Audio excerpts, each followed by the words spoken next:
ইতিমধ্যেই কিন্তু অন্নপূর্ণা যোজনার পারিবারিক তথ্য সংগ্রহের ফর্ম কিন্তু প্রকাশিত হয়ে গেছে আজকে। তো আজকের যে ওয়েবসাইটে তোমাদের আমি দেখাবো, যে ওয়েবসাইটে টোটাল কিন্তু অন্নপূর্ণা ভান্ডারের যোজনার যে ওয়েবসাইট রয়েছে social security.wb.gov.in, এই ওয়েবসাইটে কিন্তু 3টে ল্যাঙ্গুয়েজে অন্নপূর্ণা ভান্ডারের ফর্ম প্রকাশিত হয়েছে। একটা হচ্ছে বাংলা, ইংরাজি এবং হিন্দি। তো যাদের যেরকম প্রয়োজন সেরকম ফর্ম ডাউনলোড করে তোমরা কিন্তু ফিল আপ করতে হবে। তো কীভাবে ফিল আপ করবে, কাদেরকে ফিল আপ করতে হবে, বিস্তারিত জানাবো আজকের এই ভিডিওতে। তো এই অন্নপূর্ণা যোজনা ভান্ডার ফর্ম কিন্তু প্রত্যেকে ফিল আপ করতে হবে। যারা লক্ষ্মী ভান্ডার পান তাদেরকেও ফিল আপ করতে হবে, আর যারা অন্নপূর্ণা ভান্ডার নতুন ফর্ম আবেদন করতে চাইছেন তারাও কিন্তু এই ফর্ম আবেদন করে জমা করতে হবে। তবে কিন্তু আমরা অন্নপূর্ণা ভান্ডারের যে সুবিধা বা বেনিফিট সেটা কিন্তু আপনারা পাবেন। তো এই পোর্টালে কিন্তু আপাতত অ্যাপ্লিকেশন ফর্ম প্রকাশিত হয়েছে, পরে কয়েকদিন পরে কিন্তু অনলাইনেও প্রকাশিত হয়ে যাবে। সেটাও কিন্তু তোমরা অনলাইনে ফিল আপ করতে পারো বা অফলাইনের মাধ্যমে জমা করতে পারো।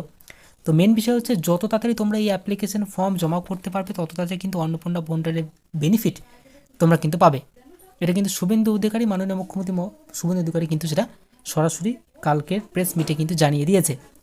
তো এই অন্নপূর্ণা ভান্ডারের যোজনা ফর্ম কোথায় পাবে সেটা তোমাদের আমি বিস্তারিত দেখিয়ে দিলাম। এবার মেন বিষয় হচ্ছে কীভাবে তোমরা ফিল আপ করবে, এটা কিন্তু বিষয় রয়েছে। টোটাল 12 পাতার অ্যাপ্লিকেশন ফর্ম কিন্তু এটা রয়েছে, দেখতে পাচ্ছ 12 পাতার অ্যাপ্লিকেশন ফর্ম। এই 12 পাতার অ্যাপ্লিকেশন ফর্ম সঠিকভাবে ফিল আপ করে কিন্তু তোমাদের কিন্তু জমা করতে হবে। তো এই ফর্মটা কিন্তু একটু কঠিন রয়েছে, তোমরা কিন্তু সরাসরি ঠিকমতো বুঝে নিয়ে তোমরা কিন্তু এই ফর্মটিকে ফিল আপ করবে। তো ওপরই যেটা বিস্তারিত বলতে পারছো, অন্নপূর্ণা যোজনা পারিবারিক তথ্য সংগ্রহের ফর্ম, যেটা বলেছে প্রতিটি বিভাগে স্পষ্ট ক্ষেত্রে টিক বা চেকবক্সে বিকল্প এবং নির্দেশাবলী রয়েছে। প্রতিটি চেকবক্স ক্ষেত্র পরিষ্কারভাবে চিহ্নিত করা হয়েছে। আবেদনকারী এবং যাচাইকারী এবং কর্মরতাদের জন্য প্রয়োজনীয় নির্দেশাবলী প্রদান করা হয়েছে। প্রতিটি বিভাগ পূরণ করা বাধ্যতামূলক, মানে এখানে কিন্তু প্রত্যেকটা যে ফাঁকা জায়গা রয়েছে সেই জায়গাটা ফিল আপ করা কিন্তু বাধ্যতামূলক রয়েছে। তো যেটা বিস্তারিত বলেছে, প্রথম যেটা পারিবারিক পরিচয়।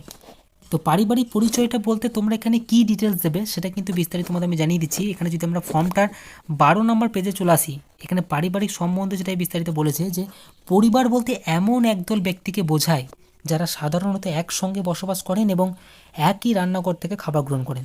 তার মানে বুঝতে পারছেন যে এইখানে পারিবারিক বিষয়ে যে ডিটেলসটা চাওয়া হয়েছে, এখানে আপনার ফ্যামিলিরই কিন্তু ডিটেলস এখানে কিন্তু লাগবে, যারা কিন্তু একই রান্নাঘরে খাবার খান বা একই ফ্যামিলিতে থাকেন। তো এটা যেটা মেন বিষয় যেটা হচ্ছে যে অন্নপূর্ণা ভান্ডারে প্রত্যেককেই এই ফর্মটা ফিল আপ করতে হবে এমনটা কিন্তু নয়। আপনার ফ্যামিলিতে যতজন অন্নপূর্ণা ভান্ডারের জন্য অ্যাপ্লিকেবল হয়েছে বা যাদের বয়স অনুযায়ী অ্যাপ্লিকেবল হয়েছে তারা কিন্তু এই একটা ফর্মই, আপনাদের বাড়িতে যদি 3 থেকে 4টে সদস্য হয়ে থাকে অন্নপূর্ণা ভান্ডারের আওতায়, তাহলে কিন্তু তাদের নাম উল্লেখ করতে হবে। প্রত্যেকের জন্য আলাদা ফর্মের কিন্তু দরকার নেই, ফ্যামিলিতে একটা ফর্ম, তাতে আপনার বাড়িতে 3 থেকে 4টে সদস্যও থাকতে পারে। আশা করি টোটাল জিনিসটা বোঝাতে পেরেছি। এবার আসা যায় ফর্মটা তোমরা কীভাবে ফিল আপ করবে।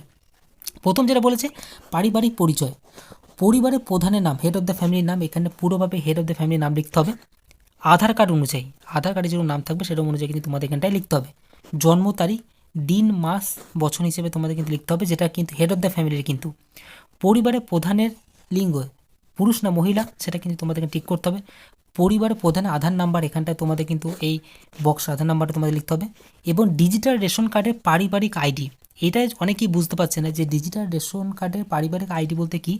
এটা কিন্তু তোমরা রেশন কার্ডে পাবে না, এটা আমি আলাদা সেপারেট ভিডিও বানিয়ে দেবো। যদি তোমরা কমেন্ট সেকশনে কমেন্ট করো যে রেশন কার্ডে পারিবারিক আইডি কোথায় পাবো, এটা কিন্তু ওয়েবসাইটের মধ্যে ঢুকে তোমরা রেশন কার্ডে পারিবারিক আইডি তোমরা দেখতে পাবে। সেটা কিন্তু পরবর্তী একটা নেক্সট পার্টি ভিডিও জানিয়ে দেবো, তোমরা কমেন্ট করে অবশ্যই জানাও। এটা হচ্ছে ডিজিটাল রেশন কার্ডের আইডি পরিবারে, হেড অফ দ্য ফ্যামিলি। পরিবারের সদস্য সংখ্যা কতগুলো সেটা শুধুমাত্র সংখ্যায় লিখতে হবে, 3, 4, 5 না 6, সেটা কিন্তু তোমরা সংখ্যায় লিখে দেবে। ঠিকানা, এখানে তোমাদের ঠিকানাটা সঠিকভাবে লিখতে হবে, স্থায়ী ঠিকানা। যোগাযোগ নাম্বার, এখানে ফোন নাম্বারটা সেটাই দেবে যেটা বলেছে বিশেষত পরিবারের প্রধানের আধার নম্বর সংযুক্ত মোবাইল, মানে যেটা হেড অফ দ্য ফ্যামিলির আধার কার্ডের সাথে মোবাইল নাম্বার যে নাম্বারটা লিঙ্ক আছে সেই ফোন নাম্বারটা এখানে কিন্তু দেওয়ার চেষ্টা করবে। তারপর যেটা বলেছে নাম, জন্ম তারিখ, লিঙ্গ, পরিবারের প্রধানের সঙ্গে সম্পর্ক বা আধার নাম্বারে পরিবারের সকল সদস্য। মানে এখানে যেটা বলেছে আপনার পরিবারে হেড অফ দ্য ফ্যামিলি ছাড়া টোটাল কতজন সদস্য রয়েছে যারা কিন্তু অন্নপূর্ণা ভান্ডারের জন্য অ্যাপ্লিকেবল, তাদের নামটা উল্লেখ করতে হবে। তা এছাড়াও বাড়িতে যতজন সদস্য রয়েছে সেটাও কিন্তু উল্লেখ করতে হবে। এখানে যেটা বিস্তার বলেছে অন্নপূর্ণা যোজনার জন্য আবেদন করা হচ্ছে হ্যাঁ কি না। যদি হ্যাঁ হয়ে থাকে হ্যাঁতে টিক করবেন, আর না হলে হ্যাঁতে টিক করবেন।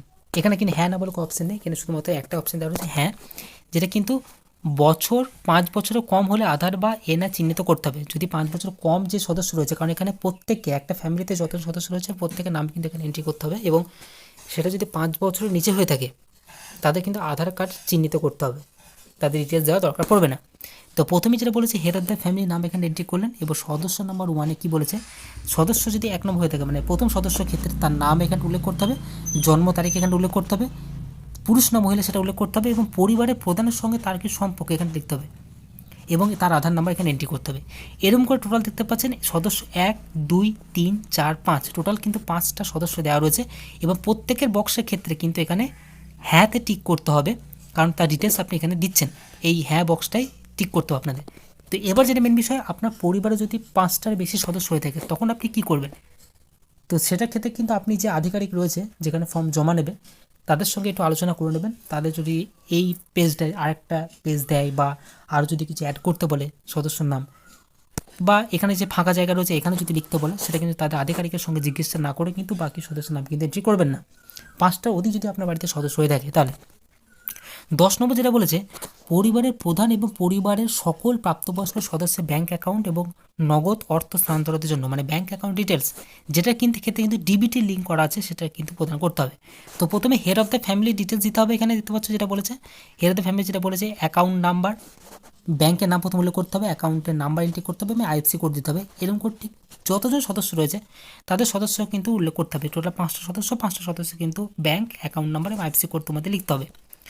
তারপর যেটা 11 নম্বর যেটা বলেছে epic number, head of the family এবং সকল প্রাপ্তবয়স্ক সদস্য ভোটার তালিকা অংশগ্রহণ সহ, মানে ফ্যামিলিতে যদি আপনার সমস্ত জনের প্রাপ্তবয়স্ক হয়ে থাকে বা সবাই যদি ভোটার হয়ে থাকে তাদের ডিটেলস এখানে উল্লেখ করতে হবে, যাতে ভোটার নেই তাদের কিন্তু ডিটেলস দেওয়ার দরকার নেই। প্রথমে হেড অফ দ্য ফ্যামিলির ডিটেলস দিলেন, বিধানসভা ক্ষেত্র এবং অংশ নাম্বার সেটা কিন্তু আপনার ভোটার লিস্ট থেকে কিন্তু পেয়ে যাবেন। সদস্য নম্বর 1-এও ঠিক তাই, এপিক নাম্বার এবং বিধানসভা ক্ষেত্র এবং অংশ নাম্বার তোমাদের কিন্তু উল্লেখ করতে হবে। টোটাল এখানে 5টা সদস্য রয়েছে, এবং আপনার বাড়িতে যদি 5 জনই বা তার অধিক যদি ভোটার হয়ে থাকেন তার ডিটেলস কিন্তু এখানে উল্লেখ করতে হবে। 12 নম্বর যেটা বলেছে বিভাগ অসংরক্ষিত, আপনি জেনারেল, এসসি, এসটি, ওবিসি সেটা কিন্তু এখানে ঠিক করতে হবে। তারপর যেটা বলেছে রেশন কার্ড বা খাদ্য ভর্তুকি, রেশন কার্ড খাদ্য ভর্তুকি কী বলেছে যে আপনার কি ডিজিটাল রেশন কার্ড আছে, এখন বর্তমান দিনে সবারই কিন্তু রেশন কার্ড রয়েছে ডিজিটাল, সেটা অবশ্যই এখানে হ্যাঁ এখানে ঠিক করতে হবে। তারপর বলেছে যদি হয় তবে রেশন কার্ডের ধরন কী ক্যাটাগরি রেশন কার্ড রয়েছে, AY, SPHH, RKSY 1, RKSY 2, PHH সেটা বক্স আপনাকে ঠিক করতে হবে। পরিবারটি রেশন দোকান থেকে মাসিক রেশন তুলছে কিনা, আপনি রেশন দোকান থেকে তুলছেন কিনা, হ্যাঁ কি না সেটা আপনাদের ঠিক করতে হবে। এবং হচ্ছে সম্পদ, বাড়ির ধরন, আপনার বাড়িতে কি 3 বা তার বেশি পাকা ঘর রয়েছে, যদি থাকে তাহলে হ্যাঁ বা নাতে ঠিক করবেন।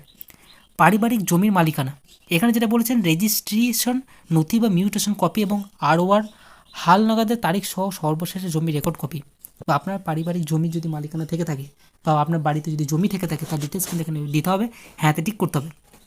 3 নম্বর যেটা বলেছে পরিবারের সকল সদস্যের মোট জমির পরিমাণ শতক লিখতে হবে, যদি আপনার বাড়িতে 4 থেকে 5 জন সদস্য হয়ে থাকে, 4-5 জনের নামে যদি জমি বা সম্পত্তি হয়ে থাকে তার কত পরিমাণ শতক রয়েছে সেই শতকটা এখানে উল্লেখ করতে হবে, রেজিস্ট্রেশন নথি অনুযায়ী বা আপনার পর্চা অনুযায়ী এখানে কিন্তু উল্লেখ করতে হবে। যানবাহন, আপনি বা আপনার পরিবারে কোনো সদস্য কি অবাণিজ্যিক মোটর চালিত 4 চাকার গাড়ি আছে কিনা, যদি থাকে হ্যাঁতে ঠিক করবেন। অবশ্যই কিন্তু গাড়ির রেজিস্ট্রেশন নাম্বার এবং গাড়ির নাম্বার উল্লেখ করতে হবে এখানে যদি থেকে থাকে। তা বলেছে 5 নাম্বার পারিবারিক ভিত্তিক সদস্যের স্বাস্থ্য বিমা, মানে যদি আপনার কোনো ইন্স্যুরেন্স থেকে থাকে, লাইফ ইন্স্যুরেন্স সেটা সরকারি হোক বা বেসরকারি সেটা কিন্তু উল্লেখ করতে হবে, যেটা হ্যাঁ হলে হ্যাঁতে ঠিক করবেন, না হলে নাতে ঠিক করবেন। এটা হেড অফ দ্য ফ্যামিলি ছাড়া বাকি সদস্যরা যদি লাইফ ইন্স্যুরেন্স করা থাকে সেটা কিন্তু উল্লেখ করতে হবে এখানটায়। তারপর বলেছে আয় বা পেশা, কোনো সদস্য কি আয়কর বা পেশাগত কর প্রদান করেন, যদি ট্যাক্স দিয়ে থাকে সরকারকে ট্যাক্স, পি ট্যাক্স বা প্যান সেটা কিন্তু দিতে হবে হ্যাঁ কি না। পরিবারের সদস্যের প্যান কার্ড আছে কি না, যদি পরিবারের প্রত্যেক সদস্যের প্যান কার্ড থেকে তাহলে হ্যাঁতে ঠিক করবেন, সেখানে হেড অফ দ্য ফ্যামিলির নাম উল্লেখ করতে হবে এবং head of the family pan card number, ঠিক সেরকমভাবে সদস্য 1, 2, 3, 4 করে প্রত্যেকে কিন্তু প্যান কার্ডের নাম এবং ব্যক্তির নাম এবং প্যান কার্ডের নাম্বার তোমাদের কিন্তু এটা উল্লেখ করতে হবে। কর্মসংস্থানের ধরন, পরিবারের প্রধান হেড অফ দ্য ফ্যামিলি কী কাজ করে, সরকারি বা বেসরকারি ক্ষেত্রে প্রতিষ্ঠানের কর্মচারী এবং অসংগঠিত ক্ষেত্রে স্বনিয়োজিতকরণ বা পরিযায়ী শ্রমিক বা বেকার অন্যান্য সেটা কিন্তু উল্লেখ করতে হবে এখানটায়। এবং ঠিক এরকমভাবে সদস্য 1, সদস্য 2, সদস্য 3 ক্ষেত্রে তার ডিটেলস কিন্তু উল্লেখ করতে হবে এখানটায়। তা বলেছে যে পরিবারের শিক্ষিত প্রাপ্তবয়স্কের সদস্যের সংখ্যা এবং পরিবারের অশিক্ষিত প্রাপ্তবয়স্ক সদস্যের সংখ্যা, কজন শিক্ষিত এবং কতজন অশিক্ষিত, টোটাল এখানে লিখতে হবে। এখানে শিক্ষিত হলে তার শিক্ষিত কতজন উল্লেখ করবে এবং অশিক্ষিত হলে কতজন অশিক্ষিত সেটা উল্লেখ করতে হবে। হেড অফ দ্য ফ্যামিলিও তাই, হেড অফ দ্য ফ্যামিলি শিক্ষিত না অশিক্ষিত সেটা উল্লেখ করতে হবে। সর্বোচ্চ কতটা শিক্ষিত সেটাও কিন্তু উল্লেখ করার প্রয়োজন নেই, শিক্ষিত না অশিক্ষিত সেটা কিন্তু এখানে চাওয়া হয়েছে। ঠিক সেরকমভাবে সদস্য 1 2 3 করে ডিটেলস এখানে কিন্তু আপনাদের দিতে হবে। কোনো সদস্য কি কোনো সাংবিধানিক পদ, মন্ত্রী বা সাংসদ, বিধায়ক, পৌর, স্থানীয় সংস্থা এবং গ্রাম পঞ্চায়েত সংস্থার প্রাক্তন বা বর্তমান ধারক। যদি কোনো ফ্যামিলি মেম্বার কোনো মন্ত্রীর পদ, সাংসদ বা পৌর সংস্থায় বা পঞ্চায়েতে কোনো পদে বা কোনো রাজনীতি বিষয়ক ক্ষেত্রে যুক্ত থাকেন, সেটা কিন্তু এখানে উল্লেখ করতে হবে এবং সে কোন পদের সাথে যুক্ত সেটা কিন্তু উল্লেখ করতে হবে। যদি না থাকে তাহলে আপনি নাতে টিক করবেন। কোনো সদস্য কি সরকারি পেনশনভোগী, আপনার ফ্যামিলি যদি কেউ কোনো পেনশন বা সরকারিভোগী পেনশন পেয়ে থাকেন, তার ডিটেলস কিন্তু দেখে দিতে হবে যে কতজন পেশাদারি পেনশন পান, তার সদস্যের নম্বর, এবং যদি পেনশন পেয়ে থাকে তাহলে হ্যাঁতে টিক করবেন, না আছে কিন্তু নাতে টিক করবেন। কোনো সদস্য কি জিএসটির অধীনে নিবন্ধ, মানে কেউ যদি আপনাকে জিএসটি দিয়ে থাকে, আপনার ফ্যামিলিকে যদি জিএসটি নাম্বার হয়ে থাকে তাহলে হ্যাঁতে টিক করবেন এবং তার এখানে জিএসটি নাম্বারটা এখানে উল্লেখ করতে হবে। যদি না থাকে তাহলে নাতে টিক করে দেবেন। পরিবারে মোট বার্ষিক আয় কত টাকা, ফ্যামিলির বার্ষিক আয় কত টাকা সেটা কিন্তু অঙ্কে লিখতে হবে। আপনার বার্ষিক আয় কত টাকা সেটা কিন্তু উল্লেখ করে দেবেন।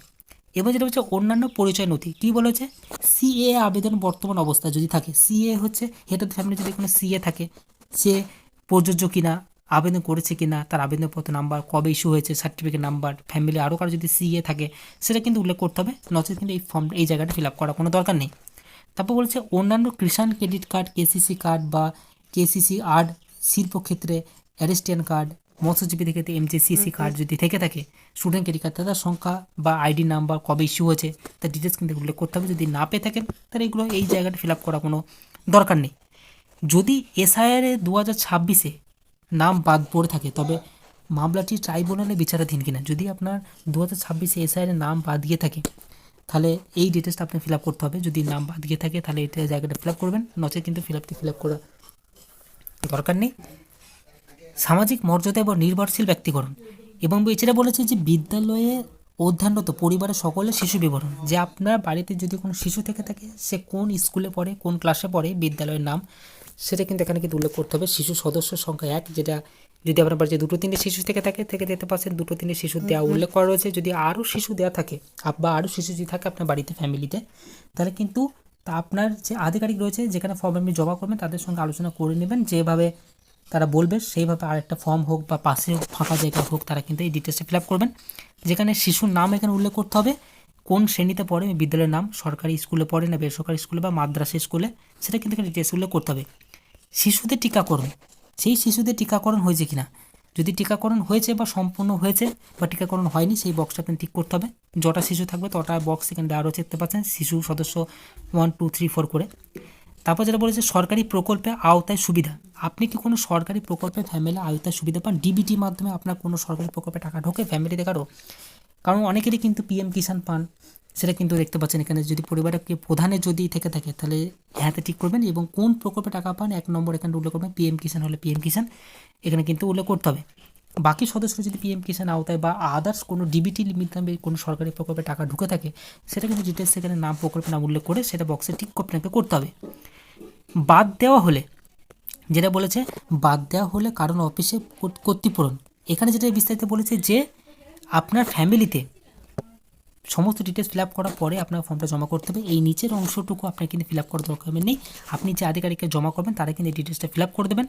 এবার যেটা বলেছে ঘোষণা সম্মতি, যেটা বলেছে এই ডিটেলসটা ভালো করে পড়ে নেবেন, যে আমি এই মর্মে ঘোষণা করছি যে ওপরে প্রদত্ত তথ্য আমার জ্ঞান ও বিশ্বাস অনুযায়ী সত্য এবং প্রযোজ্য ক্ষেত্রে আমি সকল সহায়ক নথি প্রদান করছি এবং উপরে উল্লেখিত কোনো মানদণ্ড বাদ দিইনি। আমি অবগত যে আমার প্রদত্ত কোনো তথ্য মিথ্যা বা প্রমাণিত হলে আমার সামাজিক সুরক্ষা সংক্রান্ত সুবিধাসমূহ বন্ধ হয়ে যেতে পারে। মানে আপনি যে ওপরে ডিটেলসগুলো ফিল আপ করলেন সেটা আপনার স্বজ্ঞানের সম্মতি অনুযায়ী সঠিকভাবে ফিল আপ করেছেন, সেটা সম্মতি দিয়ে আপনি এখানটায় সই করবেন। এবং বাকি যেটা ডিটেলস নিচেটা বলা রয়েছে এই ডিটেলস শুধুমাত্র দেখতে পাচ্ছেন সরকারি ব্যবহারের জন্য, এটা শুধুমাত্র যেখানে আপনি ফিল আপ করছেন বা জমা করছেন তার সেই আধিকারিকরা আপনাকে এটা ফিল আপ করে রিসিভ কপি হিসেবে আপনাকে এটা জমা করে দেবে। তো এই হচ্ছে অন্নপূর্ণা ভান্ডারের টোটাল 12 পাতার অ্যাপ্লিকেশন ফর্ম। এই ফর্মটা প্রত্যেকেই ফিল আপ করতে হবে। যারা লক্ষ্মী ভাণ্ডার পেয়ে থাকেন তাদেরকেও ফিল আপ করতে হবে, আর যারা নতুনভাবে অন্নপূর্ণা ভাণ্ডারের যোজনায় আওতায় আসতে চাইছেন তাদেরকেও কিন্তু এই অন্নপূর্ণা ভাণ্ডার যোজনার ফর্মটা তোমাদের কিন্তু ফিল আপ করতে হবে। তো এই ফর্মটা কীভাবে ডাউনলোড করবে সেটা কিন্তু তোমাদের দেখিয়ে দিলাম। পরে যদি অনলাইনে অ্যাপ্লিকেশন প্রকাশিত হয় সেটা কিন্তু ডিটেলস আরেকটা ভিডিও বানিয়ে তোমাদের দেখিয়ে দেবো। এই হচ্ছে আধিকারিক বিষয়, এই হচ্ছে টোটাল অ্যাপ্লিকেশন ফর্ম। তো ভিডিওটি ভালো হলে অবশ্যই লাইক করবেন, চ্যানেল নতুন হলে চ্যানেলটিকে সাবস্ক্রাইব করে পাশে থাকা বেল আইকনটিকে প্রেস করবেন।